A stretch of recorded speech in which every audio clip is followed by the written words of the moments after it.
Whether you're a coach, professional, business owner, if you are someone who feels deeply the same as I do, then you hear people's stories and it doesn't just go in one ear and out the other. Some part of it stays somewhere in your nervous system, and each thing builds up and builds up and builds up. We are carrying stuff that probably isn't ours. And until we can learn how to let go of that or make sense of it, get aware of it and work out a way to process it properly, we aren't going to get the results that we want in our business or in our life. Welcome to today's episode of Business Growth Lab. I'm your host, Samantha Riley, and we are going to cover a topic today that I don't think is going to be fun and light from the beginning, although I know we're going to have a lot of fun chatting with Dr. Nat Green today, but we're going to talk about trauma. She's a post-traumatic growth coach, and I have specifically asked her to come on the show today because I am seeing so many people right now in business that are holding themselves back, and some people don't even realize it's in their blind spot. Some people are fully aware, but there's some really big stuff going on under the surface. And I think that if we can acknowledge this and move through it, we can all get out there in such a bigger way and shine our lights. So, Dr. Nat Green, thank you for coming on the show today. Oh, thank you so much for having me, Samantha. I have heard so much about you for so long. And likewise, oh my goodness, I've heard about you for years. So to actually meet you, I was actually like so excited this morning. And then to realize that you were Australian, like I was like, yay, we're chatting at the same time on the same day. This is really unusual for me. It is. It's a novelty, isn't it? So, yes. Absolutely. You're a post-traumatic growth coach. What led you to be doing this line of work? Oh, you want a long story or a short story? The story that we need to hear. Yeah. So I have a background in clinical and health psychology, and I always prided myself on giving my work everything I had. I always give 1,000%, and absolutely loved working. And I know this sounds awful, but in the trauma field, because I wanted to make a difference and help people make sense of the things that they'd been through, and then try and work through how to get better, in inverted commas. And I did that for years and years, and I followed all the guidebooks and did everything, evidence-based practice. I just found it was really quite frustrating that it took so many years to heal from trauma. Mm-hmm.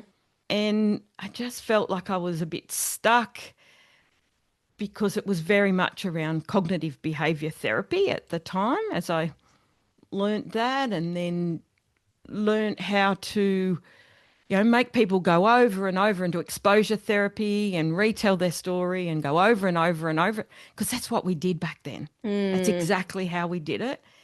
And then I had my own significant trauma back 2011, and that probably, I'd have to say, changed everything, because then it gave me that deeper layer of understanding that, doesn't mean that if you're a therapist or coach and you haven't been through trauma that you don't get it. Mm-hmm. But it just gave me that deeper insight, and I felt it in my bones, basically, in my nervous system, everything. And I thought, oh, why do I need to take years to get better? That's not okay. So then I went down a rabbit hole and got more into the coaching and accelerated methods and developed my own trauma method and tried it on myself, because I thought, no, I need to do that for me. Yep. And I just felt like going over and over and over something and telling the story wasn't helpful. And I felt that there had to be more than living in the trauma and trying to come out of it. So I really shifted into not just surviving, but starting to look at thriving. What did that mean?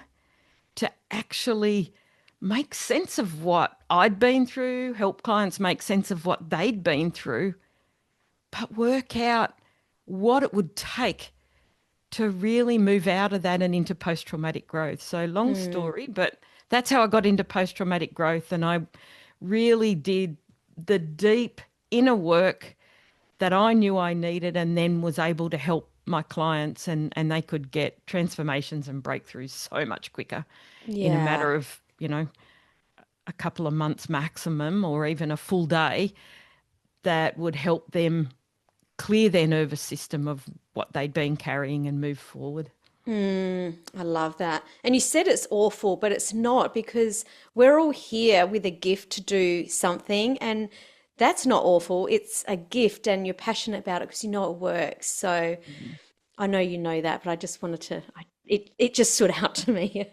Yeah, and I guess it's that, people sometimes will judge, well, you're doing this. And often as a therapist, it's like you are working with people and holding them in their darkest days. Yeah, And to then say that, I love this work, I'm passionate about this work, almost feels like this disconnects. Like, how can you like being yeah, with people in pain? It's like, no, but as you said, I do believe, and that tall poppy syndrome, that I do have a gift yeah, of being yeah. able to sit with people and help them when they're ready to move out of that. And I feel very blessed to be able to do that, because I have really heard, there's nothing I haven't heard, and being able to sit with people in that is really powerful and a privilege. Absolutely. Back when I was a personal trainer back in 2000 and around 2010, one of the groups of people that I would work with was actually the police force, because they have to go through a lot of training, and they had to go through like shield training, and I used to help them to be able to get through these different things. And there was one client I had, I won't say her name, but I trained her twice a week, and I trained her for years. And there was one day that she came and she walked in. I just looked at her face. I went, "Oh my God, are you okay?" And she just burst into tears. She said, I've just had to go to a scene where a little 2-year-old was run over by the grandfather because he didn't see her." And I just took her aside, and at the time, I didn't say anything at the time, but I was like, why would you do a job like that where it's just, because she'd tell me all of these horrific stories of things that had happened. And one day she said, "Sam, like, you don't understand, like, I'm making a real difference." Like, and it hadn't occurred to me until she said it in plain words. Like, these are special people that are there because they Mhm. care so deeply. And it's just so special.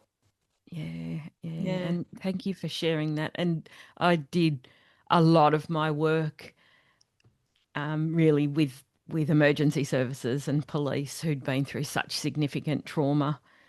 And yeah, and I don't really talk about this often, but this is We're a here. Let's no do holds it. barred I know. discussion. I actually worked at Port Arthur for a year after the Oh, massacre. wow. Yeah, so that was, yeah, like nothing. I can't even I begin to can't even describe imagine. Yeah. that. But to be able to be there and help people, do my best to help people through that, like that was, yeah, one of the biggest turning points of my career, that I thought, no, things have to be done differently. I can't Wow. keep doing things this way. So, Yeah. yeah. How And special. yeah, and even that, and I'm just hearing you say that, I hope it's okay if I ask you a Go. couple of questions as well. Yeah. That hearing in your role as a personal trainer, and your hearing, and this lady was coming in and trusted you and told you that, and she would come in and talk to you.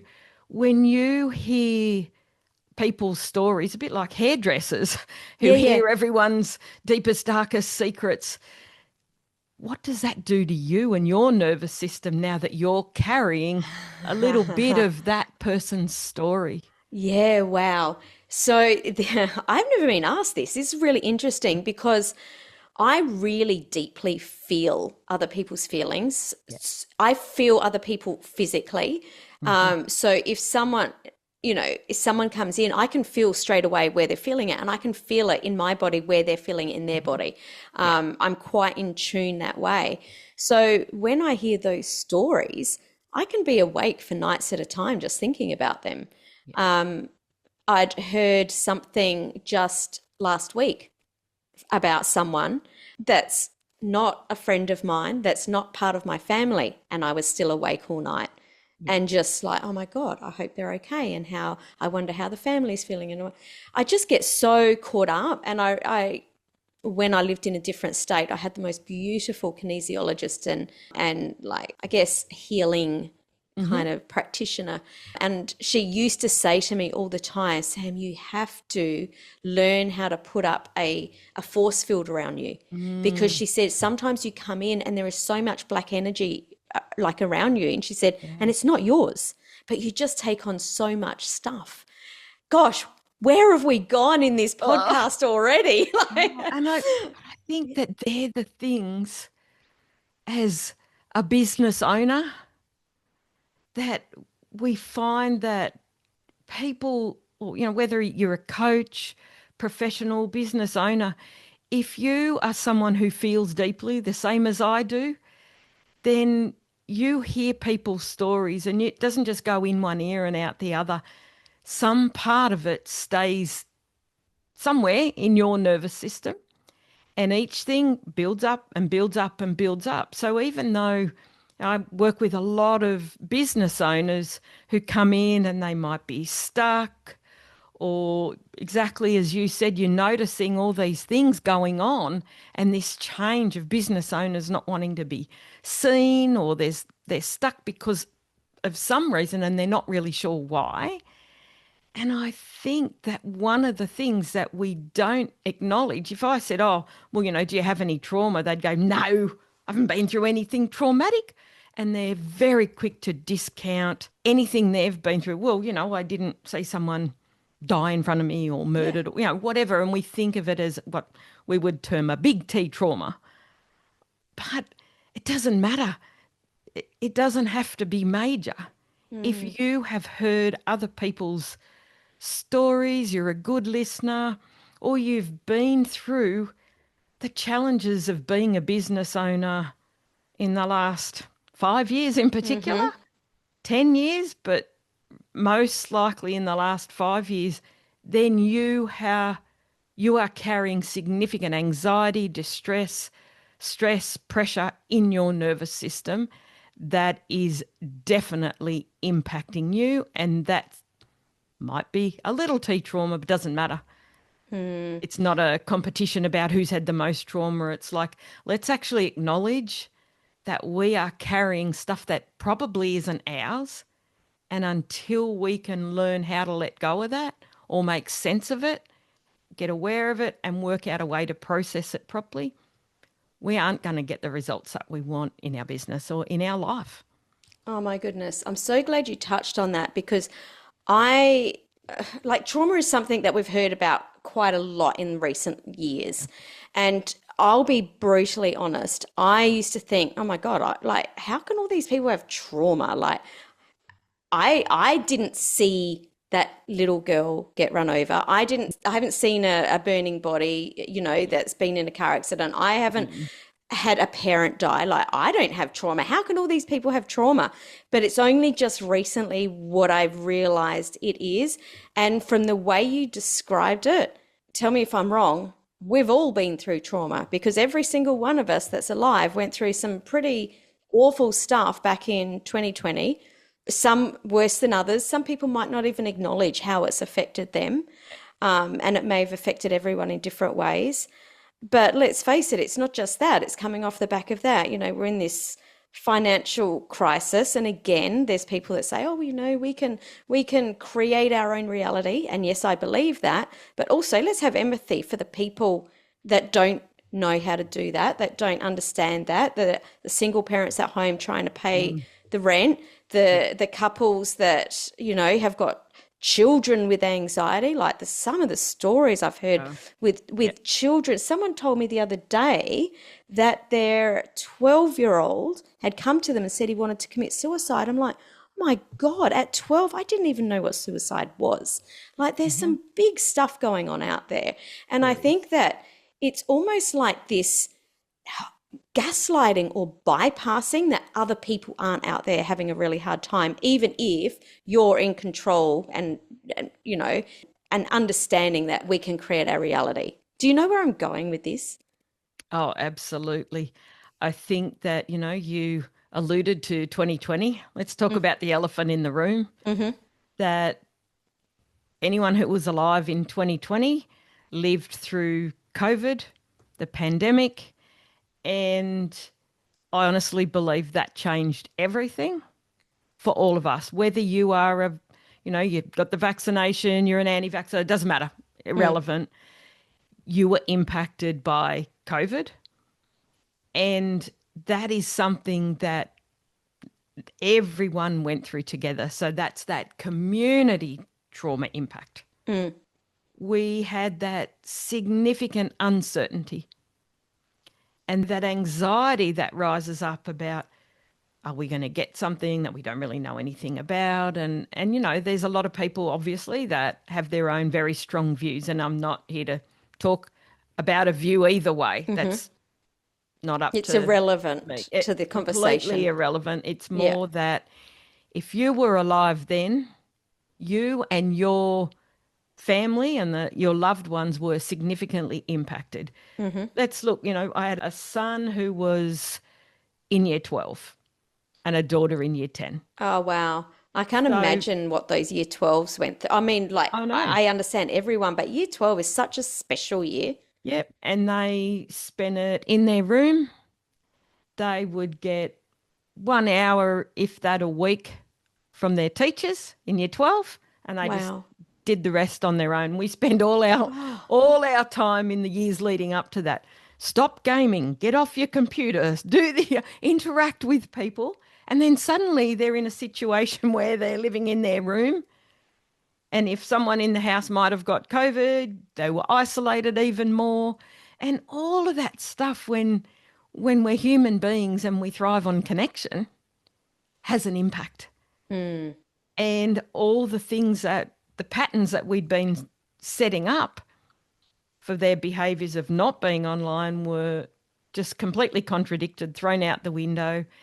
And it was a very uncertain time. And imagine if you had kids that started kindergarten Oh, who didn't get that socialization in the same way, their basic foundational learnings in the same way. Like, how do we make sense of that for a totally. generation coming through? Like, I was at the other end of the spectrum where we had no 18ths, graduations were Mm-hmm. so different, all of that. They missed that whole part.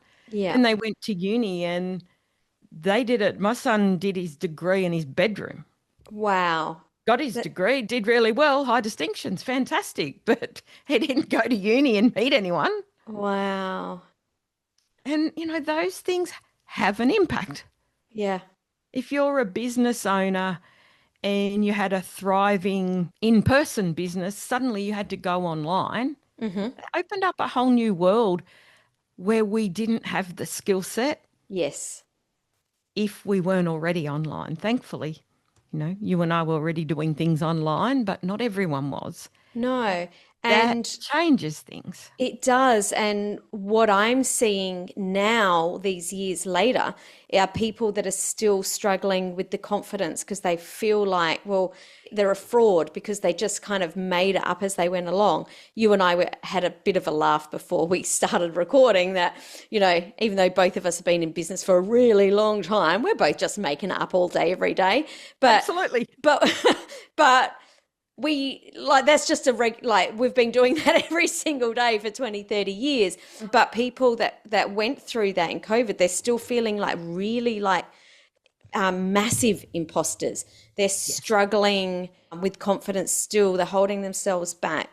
This stuff, like I said right at the beginning of the episode, for some people it's lurking in their blind spot, for some people Mm. they're completely aware that it's happening. For both of those two scenarios, it is impacting them and their bodies in the way that they're showing up in exactly the same way, or is it different? Great question. I think that ultimately it's still impacting them in very similar ways, but the way that they would recognize it would be, like I said earlier, with a big T trauma versus a little T trauma, they probably wouldn't see themselves as being in that category. But the reality is that level of anxiety, that not being sure of something leads to imposter syndrome. And even if you are thriving in business normally and all of this stuff changed, you are showing up differently anyway because you've had to pivot, you've had to rethink things because the landscape has changed. So, you're over giving or people pleasing or self sacrificing and charging less or having poorer boundaries because you have to get more clients when that hasn't, prior to this, you had plenty of clients. Yeah. Yeah. And now things are changing. And, I've been seeing it and talking about it a lot lately with other leaders in their industries that everything's changing and you've got to stay ahead of the game. But that puts a lot of pressure on a nervous system.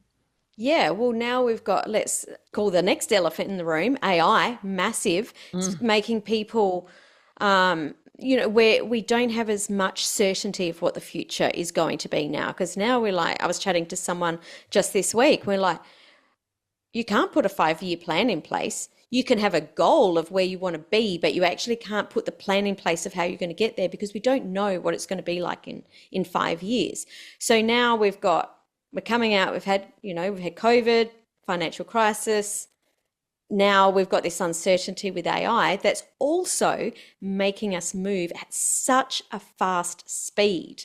So nervous systems are like, "Wah!" all the Yeah. time. Yeah. So let's talk about what needs to happen to make a change. Definitely. So the first thing I always say is to acknowledge it. Because if we can't actually have that level of awareness, then we're, forever ignoring it and we're never going to move forward. So it's about, yes, the world is changing. Everything is happening at such a fast pace. And we need to learn, how do we regulate our own nervous system? How do we put some really good boundaries up, but strategies in place so that, and I'm not talking about just, learning to meditate, because let's be honest, how many high achieving business owners are good at meditation? Are you? I don't do it all the time. I go through periods of it. But I also know, and this is funny, you know that it works, you know that it's really good, and then all of a sudden one day you're like, oh my goodness, I haven't actually done that for a couple of weeks or a couple of months. Better get Exactly. back into that. So it's not about just knowing, is it? Because a lot of No, us know the things that need to be done. absolutely. Can you speak to that? Yeah. So really it's around carving out some time to put it in your diary and prioritize you, because you can't pour from an empty cup. We know that. That when we're over giving because we feel we need to, and we've got the imposter syndrome happening, or things aren't going the way we'd planned as part of our 5-year plan because things are changing, we need to carve out time to just, it might be 5 minutes. I'm not talking about 2 hours a day that no one has. I do a lot of work around the three brains: our head, our heart, and our gut. We know that each of those areas has its own neurons, Yep. and all those messages go to the brain. So they each serve a really clear purpose. The head brain is where we make our decisions, we think, and we're overthinkers. If we've got the imposter syndrome happening, we're overthinking, overanalyzing a lot of the time. So we're often stuck in our head. But when we've gone through such significant, if you've had your own trauma and you've got unhealed trauma that is just lurking in the background, or you've been through significant stress and prolonged periods of stress, then all of those things are lurking there. And we know that we're often in our head, and one, if not two, of the other brains disconnect. So our heart brain is where we feel things, we get the emotions, but it's also how we connect to people and have the relationships. And if we're hiding because we're embarrassed or we've got imposter syndrome or something like that, then we're not connecting with our heart because we're Yeah. doing whatever we can to keep ourselves safe, Yeah. because that's what we are hardwired to do, always keep ourselves safe. And our gut brain is where we hold our intuition, our knowing. Like you said, you just feel people so deeply because you are connected to your gut brain. Mm. And those messages go up and down between the brains. And so we have the three brains, that triangular thing connecting all the time. And if something happens, in order to keep ourselves safe, one disconnects. So you can just do a really basic body scan. It might be when you first get up for the day. It might be 5 minutes before you eat your lunch. It might be before bed. 5 minutes where you just scan from the top of your head right down to the tip of your toes. Just check in with yourself to see, where do I feel anything? Is there a little niggle? Is there, butterflies in my stomach? Is there something? And you won't get it perfect the first time. So you just practice, practice, practice, and just tune in. Where am I feeling? It might be, oh, my chest feels heavy. Oh, my head, I've got a headache. Oh, I feel funny in the tummy. Doesn't matter. They're all signs that something is going on. And if you can tune into that, you can then just do a bit of visualization where you see, okay, am I feeling it? What is it? Is it black and spiky? Is it red? Whatever it is, and move that energy around. Just allow it to flow through your body. And then if it's really uncomfortable, and you can make it grow bigger, but then shrink it down really quickly. And that gives you that sense of I'm in control, and have it flow through, like I say, flow through you like your bloodstream, flowing through, and then you can send it on its way out, let it go, pack its bag, send it off in a hot air balloon, anchor it to the bottom of the ocean, whatever feels right for you. And then just feel into that and let almost this beautiful light from outside shine in and come in through your heart space, and fill your body with warmth, and just connect to that for a couple of minutes. And then it'll take on a shape. It'll have a color, a shape, whatever. And that, focus on that symbol. And as you do that, just, what am I thinking? So it's the head brain. What am I feeling? The heart brain. And what is my gut telling me? What do I really know that means for me? And that helps just reconnect your head, your heart, and your gut brain. And then that thing that you focused on will be a symbol, and you can park that symbol in your body somewhere. And anything positive that happens throughout the day, you can feel the symbol and connect to that symbol and say, yeah, add that to the energy. So it gives you that positive energy and starts to process it and allows you to reconnect the three brains. So there you go. That's one way to do it. And it literally can be 5 minutes in a day. Do you feel, or is there any difference between just thinking about those things and what does that mean to sort of journaling and going deeper? Yes. So rather than thinking, if we're just thinking it through, it's in your head brain. Yeah, that's where So that's where we I was need going. I to, was like, hang yeah, on a minute. we need to embody it. So it's around just going into it, closing your eyes, allowing yourself time to process that and connect to your body. And it might be that this takes a long time to do it because you're so disconnected from one of those other brains. Do that. You can write, you can journal, do free writing so it just flows without the judgment. So it's like, let that guard down, let your subconscious brain just let it flow. And the other thing that I absolutely love, which was a game changer for me in healing my trauma, is a thing called TRE. It's trauma and tension release exercises. And I can even send you a link if you want. There's a free it's TRE course. If you look it up, it's free. And it's really amazing because what we know is that when we go through some sort of trauma or significant stress, it's held in our nervous system. And if, say, people, if you've had a car accident or when you give birth or you've had an operation or something like that, what happens afterwards is you shake. Your body Yeah, shakes, doesn't it? yep. And uncontrollably. Absolutely uncontrollably shakes. And what happens is that the beautiful, kind person who sees you shaking puts a nice warm blanket around Mm-hmm. you or gives you a hug or something, and that stops the tremoring. Mm-hmm. The tremoring is our body's natural response for releasing our trauma and our Oh, stress. whoa. So we Okay. are stopping our body doing its own thing. Like you see, you know, an antelope, if there's a lion or something stalking it, and you can see it shaking and shivering, and then it freezes, Yep. and it might manage to escape or whatever, but then it shakes itself off. A dog shakes itself off and off it goes again if it Yep. gets stressed. Same sort of thing. It's that natural response, shake, shake, shake, and move on. So, TRE is a process where we induce our own tremoring Yep. response Yep. and it starts to just gradually release Oh, wow. our any stored trauma. So, you can do it really gently, and it's amazing and a game changer because it helps us regulate our own nervous systems.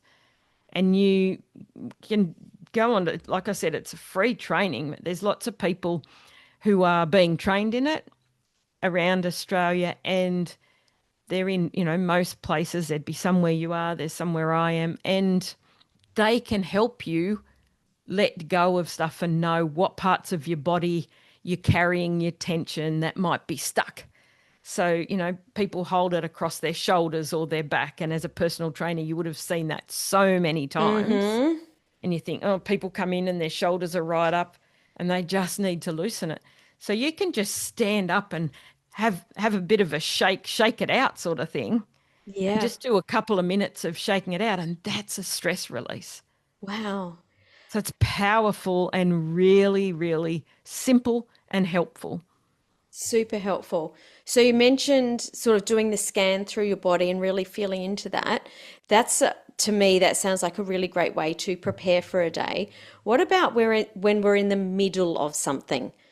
So I don't know. Let's just say you said something and it triggered me in a certain way, and all of a sudden I start, panicking, and maybe my brain goes off somewhere else and I can't concentrate, or you know what I mean? Like we're really in the Hmm. middle of something. What is something that we could possibly do? P.S. I'm not triggered at all at the moment and I'm all good. But what is something that we could do, at that moment? Yeah, so I mean, really, one of the simple things you can do is just try and slow your breathing down, because what happens is we normally shallow breathe and breathe really quickly. So it's more around just bringing that into our awareness. And I'll give you a really simple thing that one of my girlfriends came up with that I absolutely love is what we call time date stamping. Mm-hmm. So you can basically, you just want to break that cycle and just interrupt it, pattern interrupt. So you just go, it's whatever day it is, it's Friday, the day, the date, the time. It's Friday, 24th of October at 10:46 a.m. And I'm, you know, at home in my office and I'm safe. Just time, date, and where you are, because that gets you out of all the stuff that's going on and calms your body down. And then it's time, date, stops any triggers or spiral that's going on. And then you can start just trying to become aware of your breathing. You can do that. There's belly beat breathing, box breathing. There's so many different things that you can do. Yeah, Yeah. I love that. For all the people that are listening now, and the people in my world are so passionate, they are so skilled, they are such people that are really in their business to help the world, to get their message out, to help people, support Mhm. people. I know that every single person that's listening to this show is in business for all the right reasons. What is one message that you want to leave them with today? So let me Mm. just add a little bit extra so that they can play an even bigger game. I have a few things that I love to talk about there. So I think for me, it's around don't be afraid to be a tall poppy, to stand out. Mm, It is okay to stand out. It's okay to do something different, to be that trailblazer. And really, it's like, don't let anyone dim your light. Keep shining brightly, honestly, because the world needs more people who are willing to back themselves. hmm. And so often, particularly over here in Australia, but I know it happens all over the world, we just acknowledge it. People are so quick to tear you down if you do something a Yep. bit different. But it's okay. It's wonderful to be different. It's great to own, walk your walk and walk your talk. And I'm doing a lot of talking lately around integrated leadership. That if Hmm. you are carrying trauma or have been through adversity, which we've established today, most people have at some Hmm. point, then it really is okay for you to be vulnerable and own that, but lead from a place of wisdom rather than our wounds. Oh, yes. Yeah, that we all have the wounds, but we need to do our own work to heal ourselves. And then we can lead the way by integrating things in that we fully embody it. We do it ourselves and we live and breathe it. The same as what I had to learn to do. And I think, you know, the trauma I went through was horrendous, but it was also a gift Mm, because it gave me that deeper layer of understanding that I never would have had I not been through something myself. mm, And it made me do a better job at what I was doing because it changed my acceptance of, yeah, trauma takes years to heal because mm, that's crap. It doesn't. mm. Wow. Dr. Nat Green, thank you so much for coming on the show today. I've absolutely loved this episode. I've loved this conversation. As I said to you before I hit record, like it's time that we have these deeper conversations and Mm. stop like brushing this stuff under the rug Yeah. because just it dims our light. When we're trying to conform, and then that adds a whole nother layer of, oh my goodness, well, like not only have I got all this stuff, but I don't want to bring even more eyeballs to the fact Yeah. that I'm different, or I'm standing up, or I don't want someone to say this. So this has been amazing. Oh, thank you so much for having me. What a wonderful conversation. I've loved it. Just before we finish up, for people that want to learn more about you and about what you do, where can people follow you? I know you've got a podcast. Yeah, I've got a podcast. So talk about tall poppies. It's Growing Tall Poppies, Thrive Hmm. After Trauma. And I'd love for you to check it out. And if anyone has a story that they'd feel confident or they'd like to share of how they've been through adversity and come out the other side, I'd love to have them on as a guest of my podcast as well. That'd be wonderful because I'm all about sharing our stories to make a difference and helping build that integrated leadership. And Mm. you can find me on Instagram at Dr. Nat Green or Facebook Dr. Natalie Green. They're probably the main things. Love it. We'll put all of those links in the show notes. Thank you again. It's been an absolute pleasure. Thanks, Sam.